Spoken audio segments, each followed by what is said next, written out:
Le premier rapport porte sur la situation économique du Burkina et également les perspectives.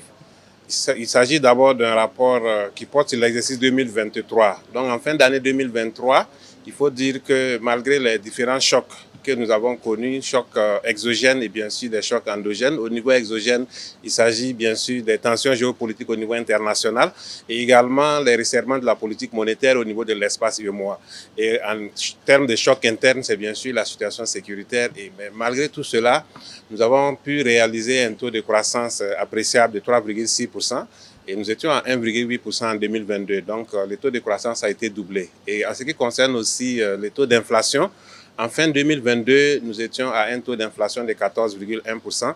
Mais en fin 2023, nous sommes passés à 0,7%, ce qui matérialise bien sûr l'ensemble des efforts qui ont été donc déployés par le gouvernement pour faire en sorte que les prix des produits soient maîtrisés. Quand vous remarquez sur le marché les produits, que ce soit donc les céréales et même les prix des produits pétroliers, nos prix des produits pétroliers sont beaucoup plus maîtrisés que donc dans les pays voisins où le prix est souvent un peu élevé. Nous avons également des efforts qui ont été fournis donc, dans tous les secteurs avec l'initiative présidentielle pour l'agriculture qui a été réalisée en 2023, qui a permis de consolider la croissance au niveau du secteur primaire.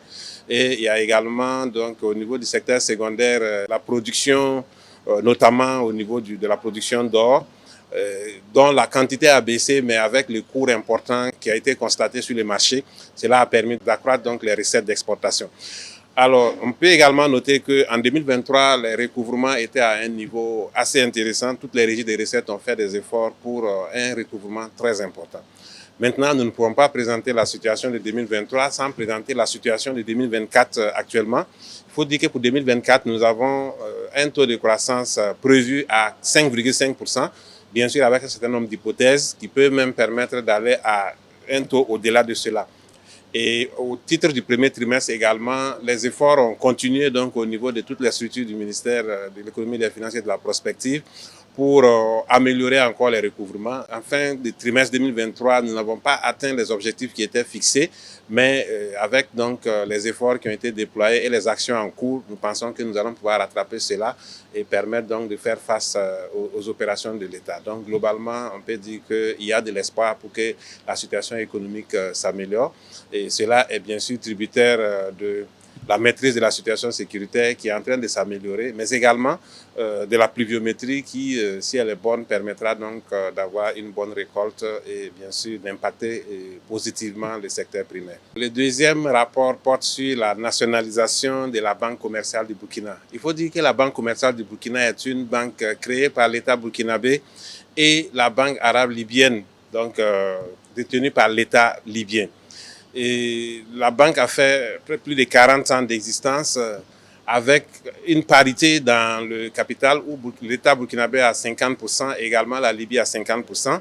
Et dans le fonctionnement de la banque, nous nous sommes rendus compte qu'il y a beaucoup de difficultés dues au fait que le partenaire libyen n'a pas apporté le soutien qu'il devait apporter pour le fonctionnement de la banque.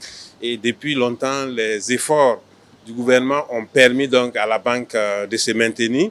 Et naturellement, dans un tel contexte, entre partenaires, il est important de se parler et de voir quelles solutions on peut trouver. Nous avons engagé des discussions avec le partenaire libyen, d'abord en 2018, où on avait pensé qu'il fallait donc permettre à un troisième partenaire de rentrer, pour d'ailleurs même se conformer donc au texte de l'UEMOA, parce qu'aujourd'hui, quand nous regardons, le fonctionnement de la banque avec une parité de 50-50 n'est pas conforme au texte actuellement.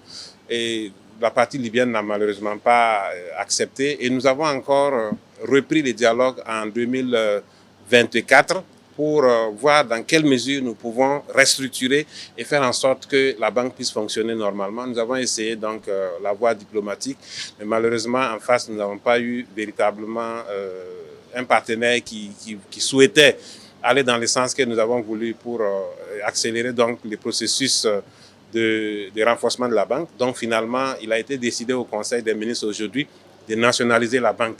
Bien sûr, nous allons entrer en contact avec le partenaire pour voir dans quelle mesure nous pouvons évaluer ses parts et bien sûr lui rembourser et permettre donc à l'État d'avoir le contrôle de la banque, quitte à ce que l'État, s'il le souhaite, fasse venir un partenaire stratégique pour faire en sorte que la banque puisse jouer un rôle important dans l'économie du Burkina Faso. Nous voulons par ce message aussi rassurer tous les travailleurs de la Banque commerciale du Burkina que, en réalité, le fait de sortir les partenaires libyens ne va pas toucher, bien sûr, à la manière dont les ressources humaines sont gérées. Et a priori, c'est juste que l'État va donc prendre le contrôle, sans doute avec des partenaires qu'il aura désignés. Et également, nous pouvons rassurer également les clients que les efforts qu'on va faire maintenant, c'est pour permettre de renforcer davantage la banque et faire en sorte que la banque puisse jouer pleinement son rôle dans notre économie. Donc, nous pensons que les perspectives devraient être bonnes pour la banque et donc ça permettra un meilleur financement de l'économie et également une meilleure inclusion financière.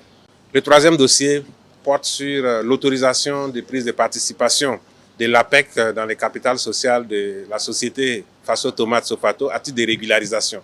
Il faut dire que la société Faso Tomate est partie d'initiatives privées à travers donc la collecte des ressources par l'entrepreneuriat communautaire. Donc une coopérative a été créée, mais à un moment donné, la coopérative rencontrait des difficultés parce qu'elle n'arrivait pas à lever les fonds qui étaient nécessaires pour faire face donc au fonctionnement de la société. En novembre 2022, l'État burkinabé a décidé de faire en sorte que les capitales soient renforcées à travers un accompagnement d'abord du Fonds burkinabé de développement économique et social.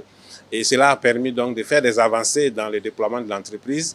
Et aujourd'hui, il a été jugé nécessaire de renforcer davantage les capitales de la société. Et c'est dans ce sens que l'APEC a été autorisée à prendre 28% du capital de la société.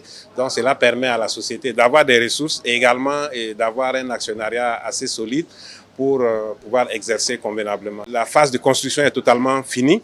Il reste donc juste le lancement. Et nous pensons que cette société va apporter une contribution importante dans la production, la transformation des matières premières, notamment la tomate, et également permettre de créer de la main-d'œuvre, notamment pour la jeunesse du côté de la commune de Yako, où l'entreprise est située.